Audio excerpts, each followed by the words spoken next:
this most important episode of Reports from the Rust Bus, we'd like to bring you a special message about apples from Southwest Michigan's very own Tim Baerwald.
Oh, hey, man, how's it going? Something wrong? Yeah, did you steal my hubcaps? No, these are the ones I came with. And honestly, they're secondhand, so I don't really feel like I should have to take responsibility for them. Are you serious? I mean, you, a Dodge, wearing Chevy hubcaps? It's like sacrilegious. It breaks one of the few hard and fast rules in a world where rules have nearly been mitigated completely out of existence by self-interested corporations and clever humans who mistake life for a game. You don't mix Chevy and Dodge. Man, what are you talking about? You ever hear of globalization? We're not that different. Nothing is really that different, so just, stop acting like I'm your antagonist. Nice theory, pal. But you're not getting out of this that easily. Everyone's different. Everyone's unique. Even if people today would look at us and see two versions of the same van, there are crucial elements that separate the two of us into distinct, finite creations. Well, when you put it that way, why don't you just say that there isn't much difference between Oprah and Chen Lu Yu except semantics? Did you hear a word I just said? Yeah. About how everyone is unique? Yeah. It has nothing to do with semantics. We were made in Detroit, for example, but parts of us were made in Canada. We were also made through collaboration between nations and neighbors. People made lives for themselves and fed their family by knowing what's in our guts and how our innards are different. For instance, how big is your engine? How many barrels are in your carburetor? My engine is 318 cubic inches and 5.2 liters with a 2-barrel carburetor. Well, that's a cute little engine. Mine is 350, 5.7 with 4 barrels. Plus, I got bucket seats and a modern stereo that can connect to these strange new computer thingies. Computer thingies? You mean smartphones? I thought these distinctions were critical, right? Anyways, I got bucket seats. And they're leather. Yeah, same. Plus a plush carpet interior and a custom paint job. Well, I got shag carpet. And a custom paint job as well. Well, at least my custom paint job doesn't look like crusty diarrhea, and my carpet doesn't have 40 years worth of squirrel dropping dust. Anyways, do you see what I'm trying to say now? To call us the same would be just plain ignorant. And you know what? People should know this stuff, so they can see how beautiful it is when we collaborate towards a common goal. And also so they can better understand how to spend their currency. Yeah.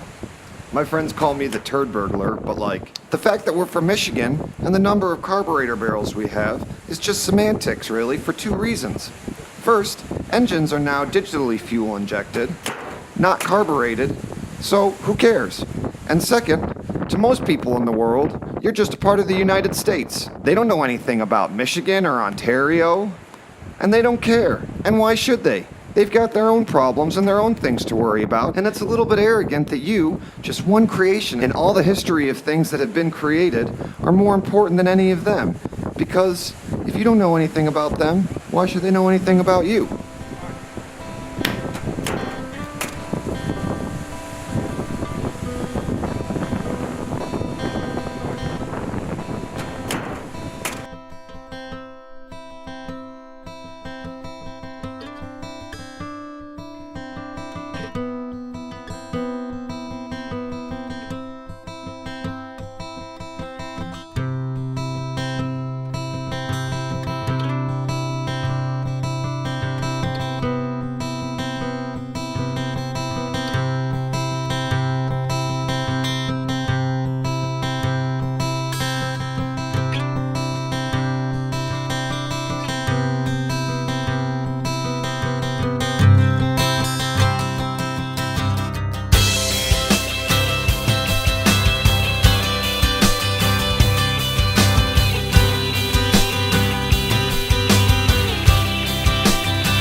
That's perfect. That's perfect. Well, it could use might be, but I'm thinking it's a tributary.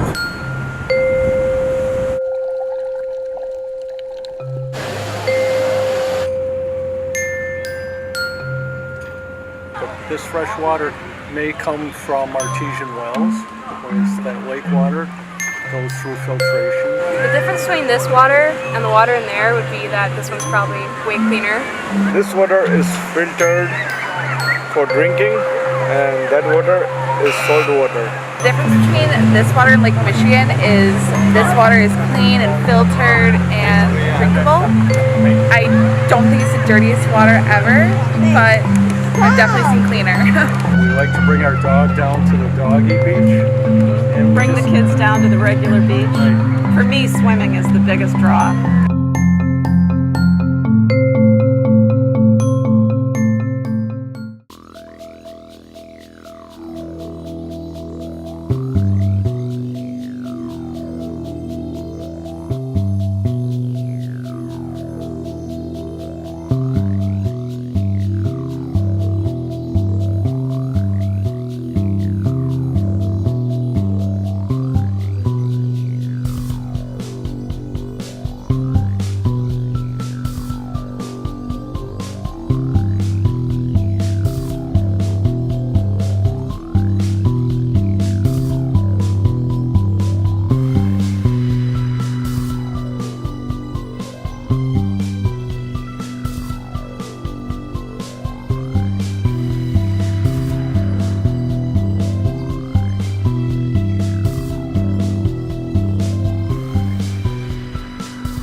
Bye.